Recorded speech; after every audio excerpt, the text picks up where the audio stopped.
Hello everybody, I'm gonna bring you back to my Marilyn days. I was a big Marilyn fan, and I even wore my hair bleach blonde because I kind of identified with her and some of her life, her hard childhood. But I heard, and you may have heard this, apparently Gloria Steinem did some kind of essay, 3 essays in 1983 about abortion, and Hitler padlocked the abortion clinics. It's interesting how the left always takes mass murderers and whoever opposes their position makes them Hitler. This is the new Hitler. Donald Trump's the new Hitler because he doesn't believe in killing a baby after it's born when it's no longer a burden on the mother, in the mother, a part of the mother, actually just attached to the mother, but separate DNA, separate human being, which means that child is a U.S. citizen with rights of the U.S. citizen. It's really interesting how they connect these two, and I read this the other day. And we know this is wrong because Hitler was for eugenics, which came out of the United States. He got a lot of ideas from the United States. Eugenics came from Vermont. And the whole idea of Jim Crow South, Hitler took that. And in Jim Crow South, if you had 1 drop of black blood, then you were black. But Hitler said, this is going a little bit too far. He said that you were Jewish if you had 3 Jewish grandparents, which is a lot more than 1 drop. But he wanted to know how to control a race of people or a group of people, the Jews identified being their religion. And of course, he did kill Catholics and gypsies and Jehovah's Witnesses and homosexuals. He didn't just kill Jews, but you could make that law and apply it. So he got a lot of his ideas from the Democrat Party, who were the ones who started the KKK, were slave owners, slave traders, and the ones who did the whole Jim Crow South. And also, the Northern Democrats were also for slavery because they voted against civil rights as well. They were pro-slavery, even though they were in the North. There really wasn't a difference. We kind of think, when we think Northern Democrat or Democrat, that it's really a Dixiecrat, and that's not really true. But what's interesting, in my Maryland days, this is one of the many books I got. And I read an awful lot about Marilyn. In fact, I've got tons of books on her, and I always get the hard copy. And over again, Marilyn says in interview after interview to personal friend after personal friend, and it's recorded in a myriad of books, all of them, that she wanted a child, but she couldn't bear a child. She seemed to always lose her children. And you know how Gloria Steinem, there used to be, the women, when they say something, they're intelligent, you should believe them, they know what they're saying. Except in Marilyn Monroe's case, I noticed that did not apply to Marilyn Monroe. And it's very interesting how Gloria Steinem, and this book right here was published in 1986.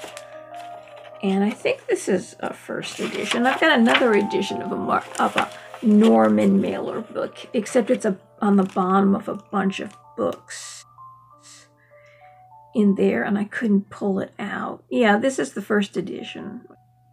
But I found the quote here by Gloria Steinem. So we've got Marilyn, who tried to get pregnant and was very depressed after she lost her child with, what's his name? Arthur Miller. And she went to Mexico because she wanted to adopt a child. It was easier to adopt a child in Mexico, especially if you are a single parent. And she couldn't decide. And this was towards the end of her life. And so instead, she wrote a check for $10,000, which was a lot of money in those days. And believe it or not, Marilyn earned less than any other actress in Hollywood. She got, compared to gentlemen prefer blondes, she got like $3,000, and Rosalind Russell got over $120,000. She got very little money for the person that she was and the icon that she was, and no one will ever replace her. She got very little money. So let's read what Gloria Steinem says about Marilyn, because I like it because she takes bogus information and she actually makes a case for abortion on it. And I know that this information is bogus because I read another book by Donald Spoto. Donald Spoto used to be a Catholic theologian. He was a monk. And he decided to become a biographer. He left the monastery and became a biographer. And his biographies are known to not over-glorify or over-demonize. He kind of remains in the center to tell you the truth. He doesn't sensationalize anything. And he was the first person to ever read 10,000 pages of Marilyn Monroe's medical records. So he actually got a hold of medical records. And every time you had an operation, Marilyn had a few operations. She had her appendix out near the end of her life, which is interesting because I saw a nude of her and you could see the cut, and it actually accentuated the softness of her skin. It's interesting how a scar could actually look beautiful on somebody's body. That's how beautiful and luminescent her skin was. They say she had very light blonde hair all over her face, that when it caught the light, it looked like she glowed. She was very unusual. Of course, she wasn't a blonde. She was actually a mousy brown. It's not really an attractive color hair. And she had very curly hair. And so she went through a progression. She became red before she became blonde. Now, I'll tell you about what Donald Spoto read in her medical records. And I have that book, and I have the hard copy of it. I had to take a lot of books out of my room. I had a lot of books on Elvis, a lot of books on Marilyn. And I collect so many books that I have to move them out of the room. And they're either upstairs or they're in the basement. I have no idea where they are. But in that book, he read that she had a condition called endometriosis, which is when a woman menstruates, she's supposed to shed. Oh, goes this isn't gross. I won't make it gross. You renew the skin inside your uterus. You know, a new layer grows, you shed it, and a new layer grows. Well, when you have this particular condition, a lot of women have it, the skin doesn't completely shed, so it becomes thick, and you can't, it's very hard to become pregnant for the child to attach to it. She had this condition. She actually had this condition. So she was able to have sex with men, and it was very hard for her to get pregnant. Every time you have an operation, and she had an implant in her chin, because she had a very small chin, she had her teeth fixed, she had a little bit of plastic surgery done.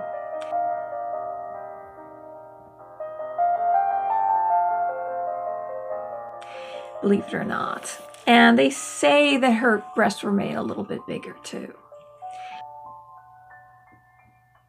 But other than that, she had several operations. Every time you have an operation, you're supposed to list everything, including abortions.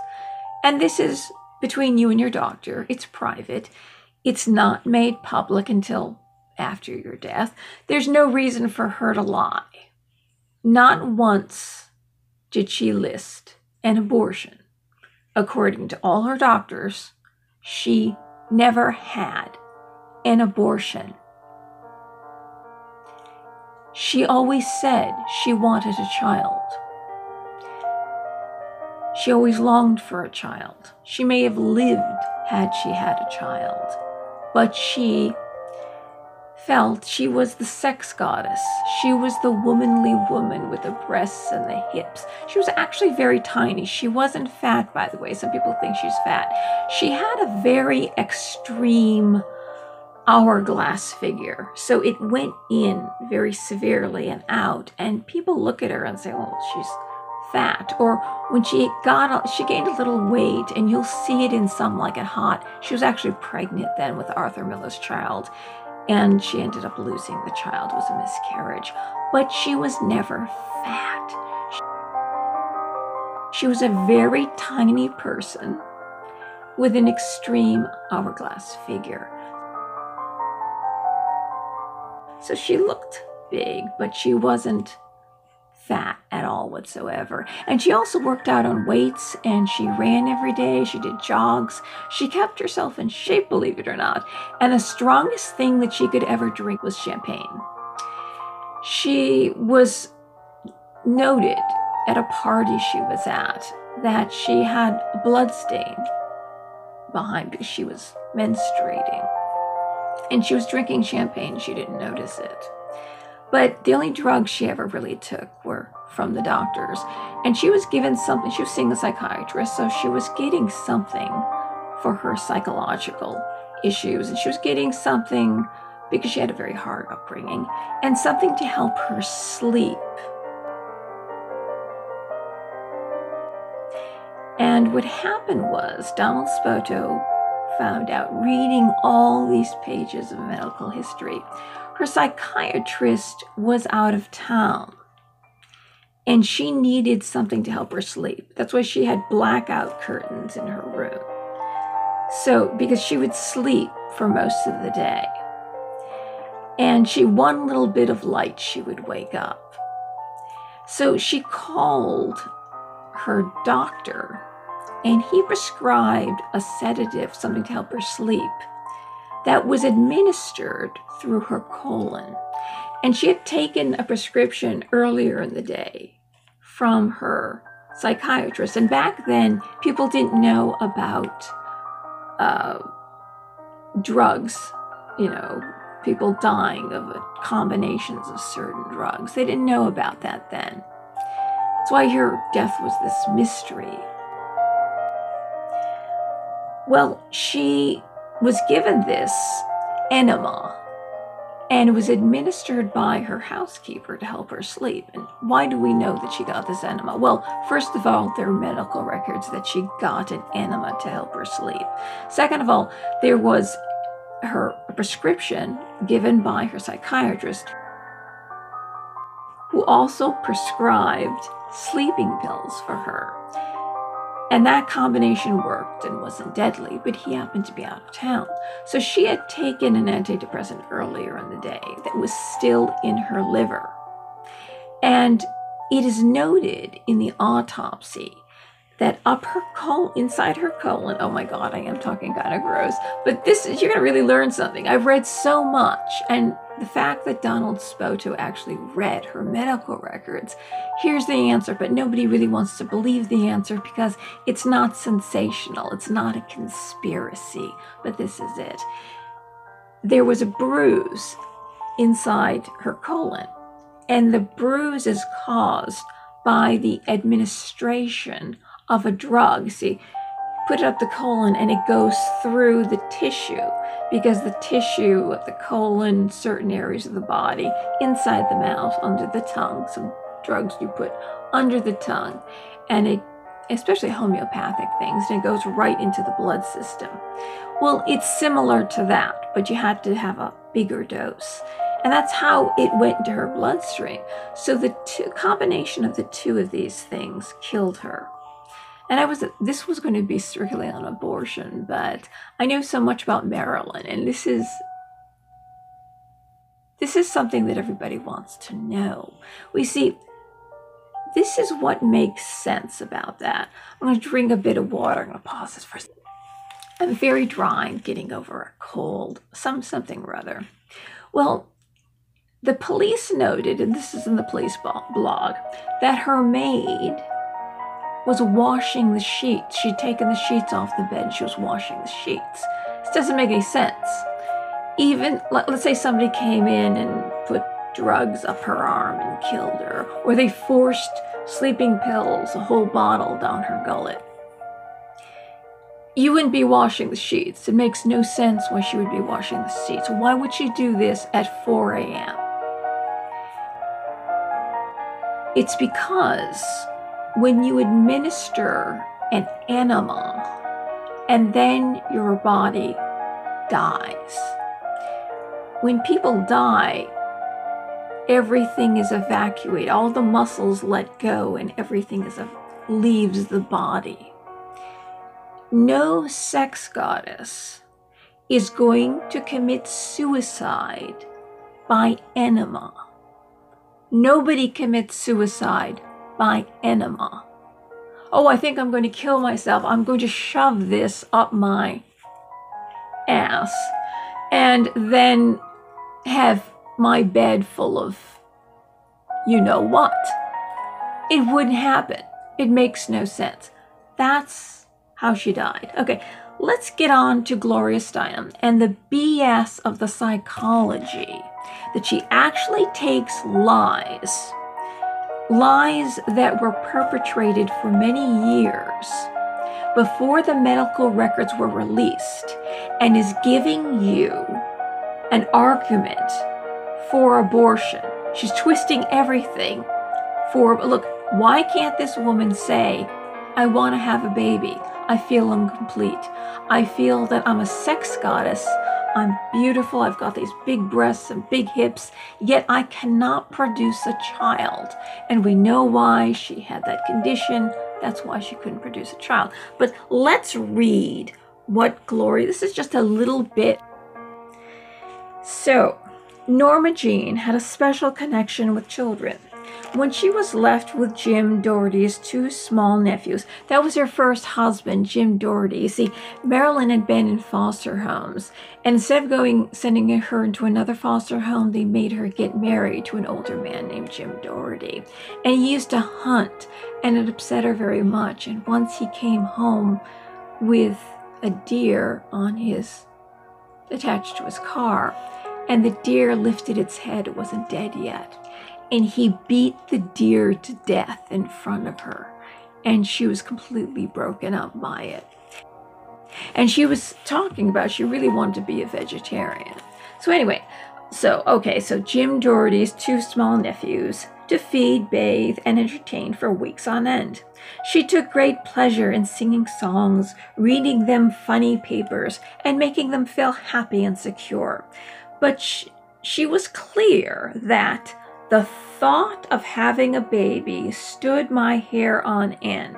I could see it only as myself, another Norma Jean in an orphanage. Something would happen to me. Jim would wander off, and there would be this little girl in the blue dress and the white blouse, living in her aunt's home, washing dishes, being last in the bath water on Saturday night. I have never read a quote from her that said that. But maybe she said that when she was very young. She wasn't 18 yet. She was about 16 or 17 when she got married. And it's quite possible the thought at that time was a little scary for her. And maybe she didn't want to have Jim Doherty's child because he beat a deer to death in front of her. That's quite possible. Okay, but later on, every quote that I've ever read, she always wanted a child and felt incomplete not having a child. And I believe her. I do. And sometimes people say things when they're younger and they say something different when they're older. But this quote, I can't seem to find attached to her at all. It's just a wandering quote that what's her face? Gloria Steinem, who's 84 right now. My friend of mine committed suicide. Oh, interesting, committed suicide. They think she committed suicide, but he did. He met her. She happened to be in the same coffee shop, because I live in a college town. And she happened to be in a coffee shop, and he said to her, "Hey, you look like Gloria. Do you know you look like Gloria Steinem?" And she said, "Oh, I am Gloria Steinem." And they had a little chit-chat. Anyway, as Marilyn, she retained her special connection to children. To understand Marilyn best, Arthur Miller used to say, "You have to see her around children. They love her. Her whole approach to life has their kind of simplicity and directness." Turn that page. Okay. And she became a sister to the children of many of her friends and stayed close to her 3 stepchildren, Joe DiMaggio's children, who she was going to marry again, but you know that he used to beat her, you know, the 7-year itch, when she did that scene with the wind blowing up her skirt. Well, they made her do it over and over again. It was attracting a huge crowd of people in New York City, and they made her do it over and over again. But she wore 2 pairs of panties so nobody would see it. And Joe DiMaggio was just fuming at this, and she came back to the set the next day full of bruises.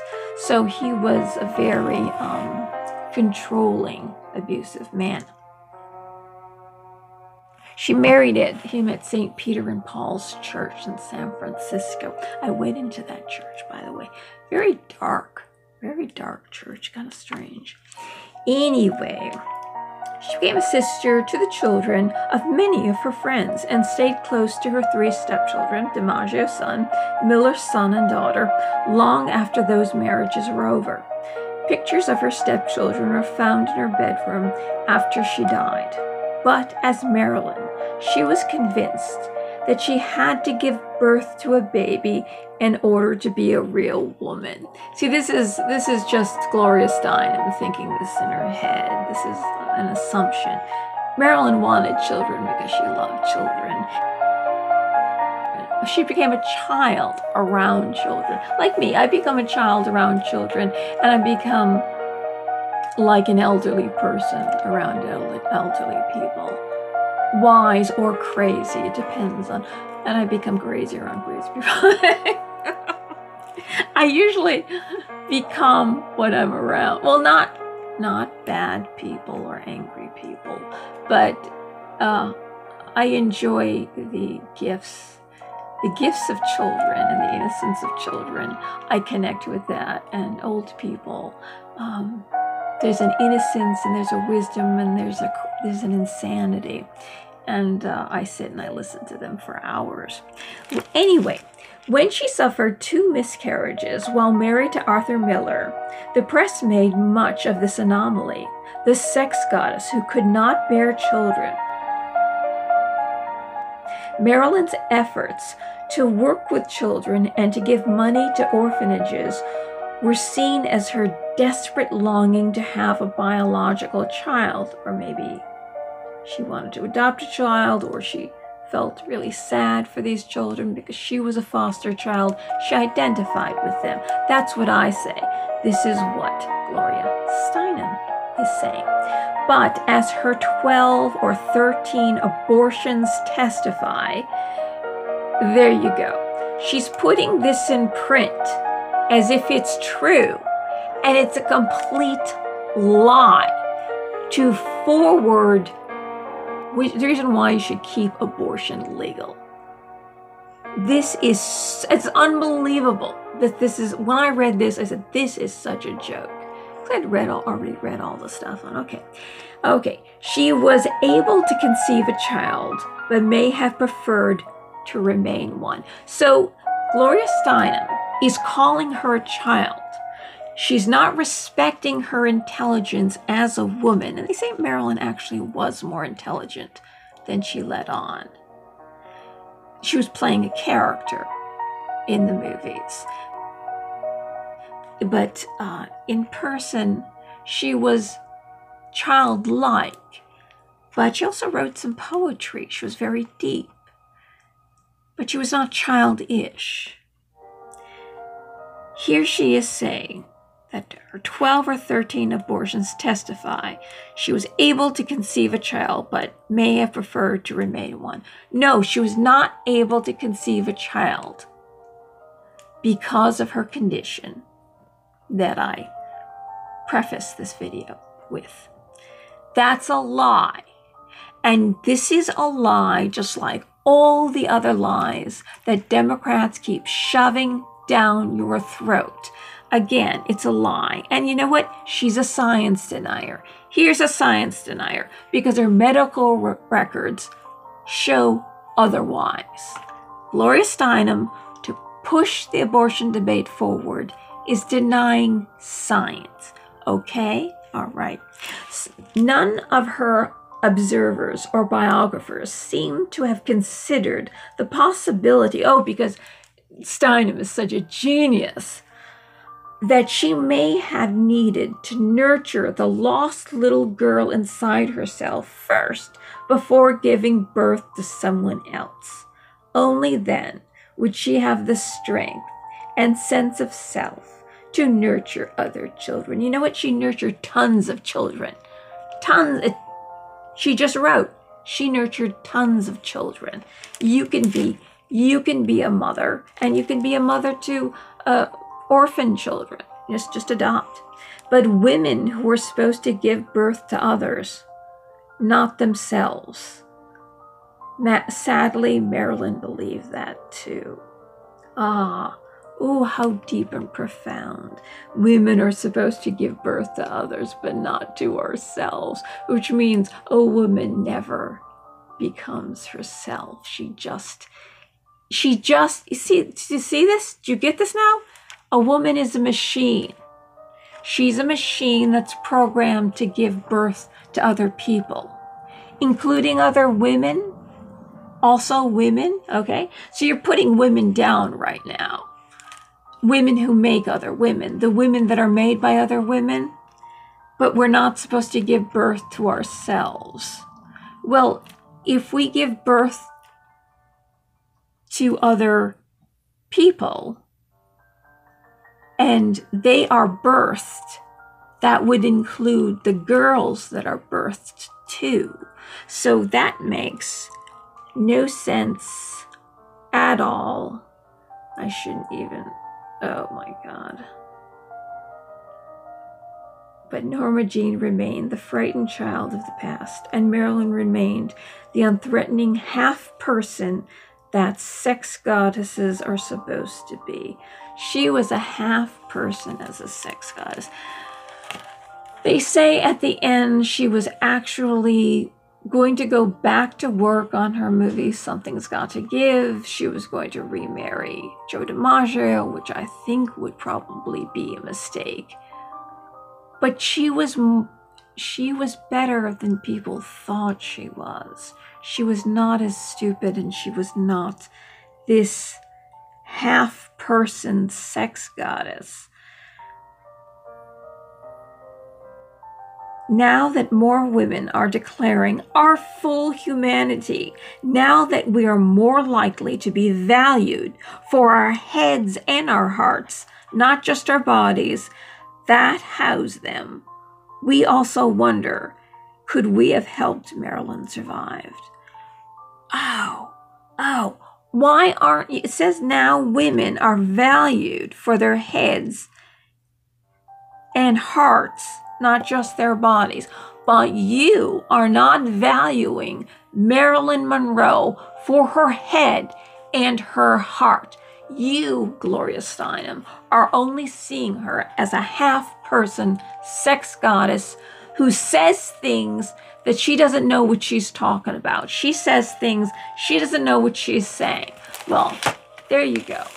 You've just learned something about Marilyn Monroe, because I have got practically every book that's ever been written on her, including books that have her medical records in them. I'd suggest you read it. It's probably still in print. It's called Marilyn Monroe by Donald Spoto, S-P-O-T-O. He also wrote a biography The Kindness of Strangers by Tennessee Williams,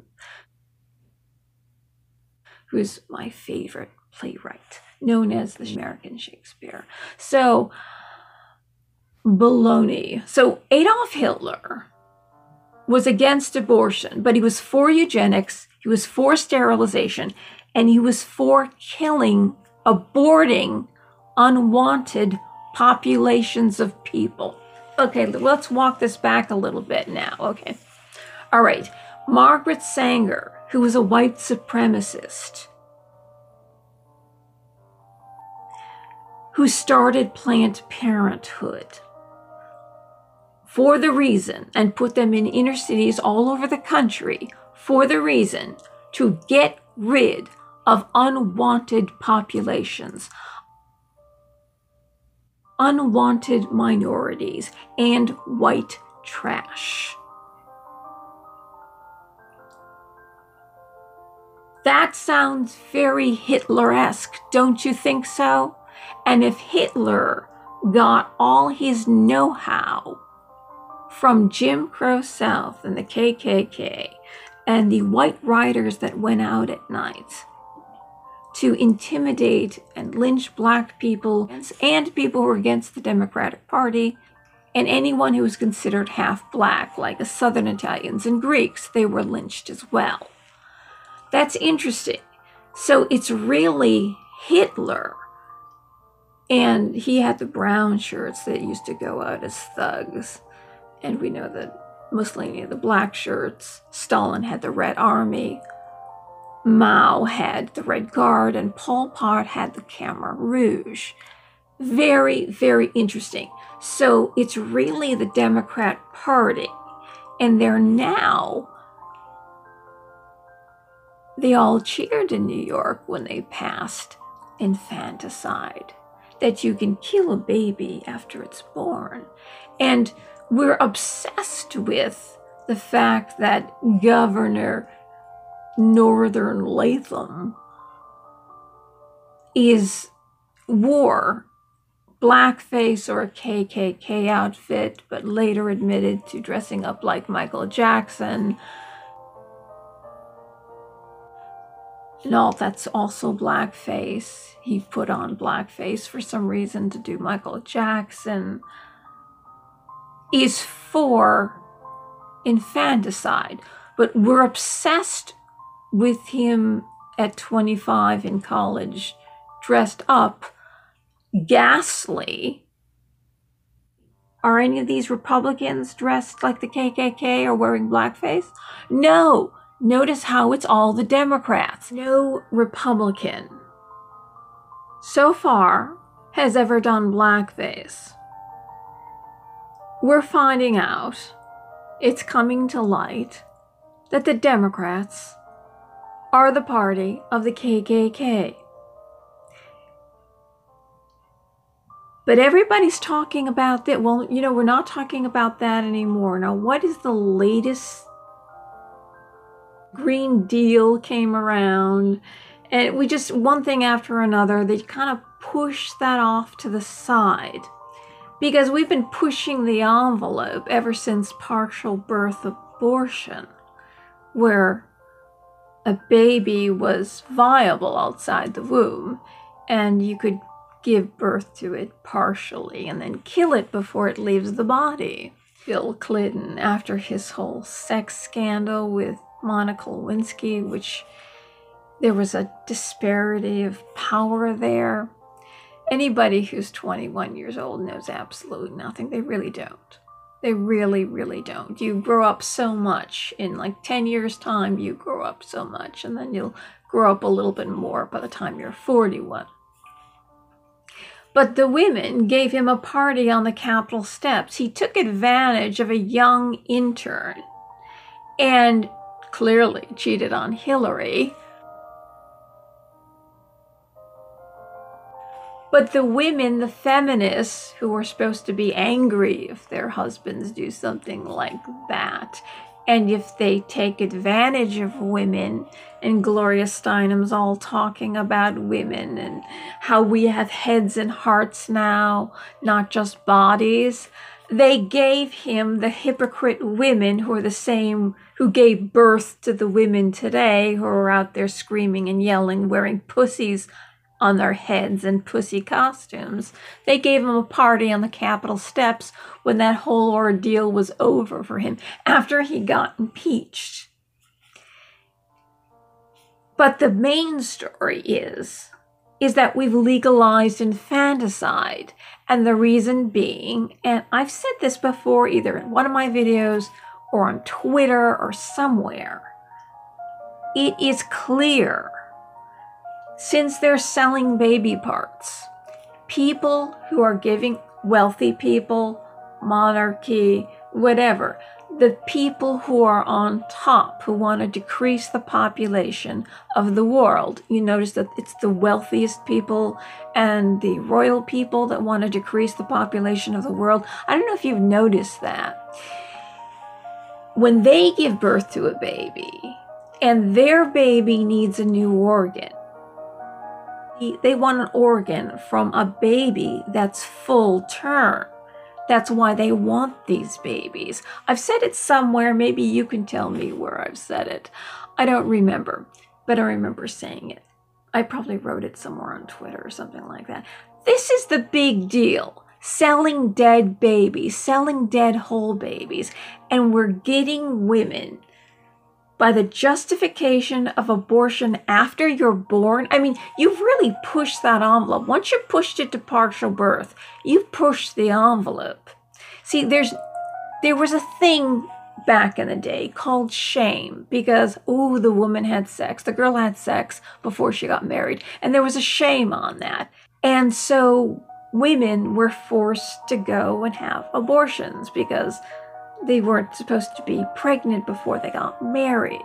But now we know that everybody has sex, so there is no shame anymore. So if you're pregnant, there is no shame. Okay, you just don't want it in your body. You know what? We're living in America. This is the thing. We're living in America. We're not living in a country that doesn't have abortion clinics. We're not living in a country where there isn't a Planned Parenthood in your town where you can get the day after pill up to 5 days after you've had unprotected sex. The fact you have to wait to the very end to have the abortion is very oh, I will be attached to this abusive boyfriend if I have this child. I'll be attached to him. Well, you know what? If you are going for a partial birth abortion or a post-abortion after the child is born, which is the most unscientific words ever spoken, that child that's been born, you have showed the world that you were pregnant. And if you're afraid of your boyfriend, he will know that you've aborted his baby. You see, this is another side of the story. Oh no, I'll be attached forever to this abusive guy if I have this child. Okay, we've got abortion clinics all over the country. We have the day after pill. Every woman who's fertile should have the day after pill. And everyone is close to an abortion clinic. This is America. This is not Arabia. You know, this is America. Ask anybody. They'll help you. When the baby becomes viable, everybody knows you're pregnant. And if that baby disappears and your boyfriend is abusive and he's angry. See, this is another side of the story that I understand the fear that a woman has of getting pregnant by a guy who's abusive. Totally understand that. You don't have anything to do with him, and the baby could be crazy, right? You think of all these things. Oh, the baby could be crazy.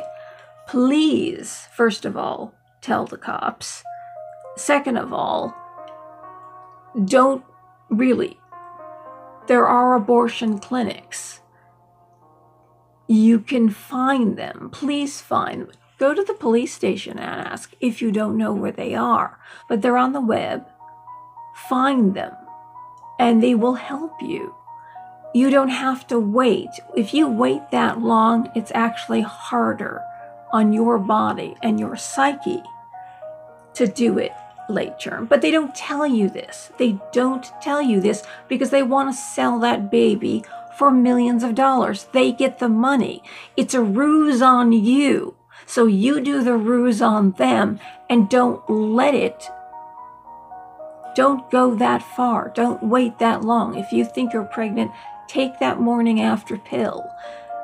Get an IUD. Get some kind of birth control.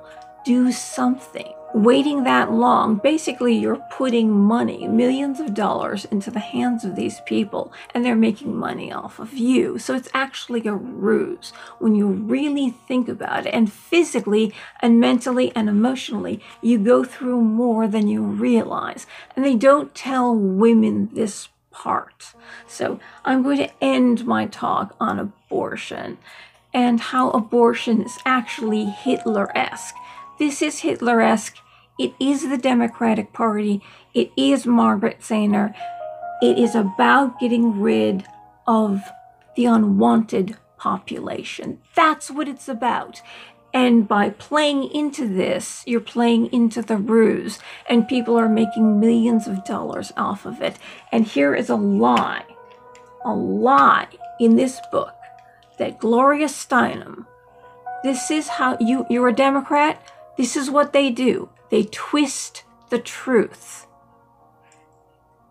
to make it sound, oh, that makes sense. But by reading this, and you think about it, the truth is twisted to push abortion.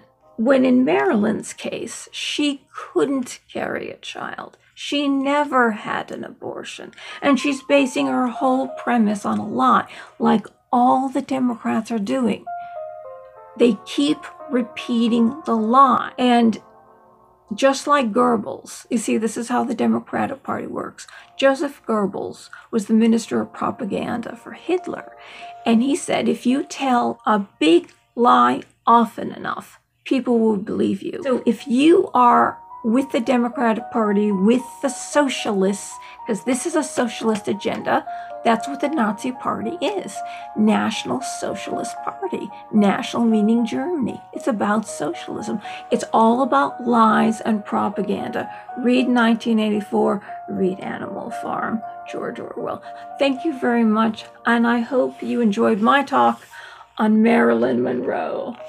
Beautiful Marilyn. And, you know, the baloney about her being a man once, that's frickin' baloney. Her first husband, look at that. That's a woman. See, she's got dark hair. That's before plastic. She had a little bit of, that's a frickin' woman. Don't tell me that that's a transsexual. She's a woman. She was born a woman, and she knows what she's saying from her heart and her head. She wanted a child. Okay, good night, everybody. Thanks for joining me again. Hope you had some fun. Bye-bye.